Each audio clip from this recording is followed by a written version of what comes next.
की दोखे दसदा क्यों नहीं, पागल है ते हसदा क्यों नहीं, ओए गबरू है ते अगे वध ना, बुझदे ले ते नसदा क्यों नहीं। उस चलाक नू ऐ गुस्सा है, ओदियां गल्लां च फसदा क्यों नहीं। ओए हर पासे मुंह मार रहा है, यार तू किधरे वसदा क्यों नहीं। ओए ऐ की चन चढ़ा दिते ही, सानू ही मगरों ला दिते ही, ते किड्डी जालम है अख तेरी।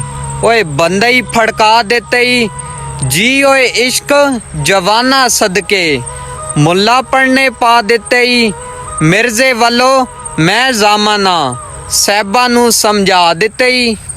बाबा जी एक गल ते दसो, जीवन दा कोई वल ते दसो, सारे मसला दसदे पए वे, कोई मसले दा हल भी दसो। तू जो आखे यारा सच है, तेरा झूठ भी सारा सच है। जो कुछ भी तेरे अंदरों आवे, ताड़ी चुमर नारा सच है। सच नू मार के हसदा सीना, अगे वेख दोबारा सच है। ओदियां अखियां ओदियां बुलियां, मिठा झूठ ते खारा सच है।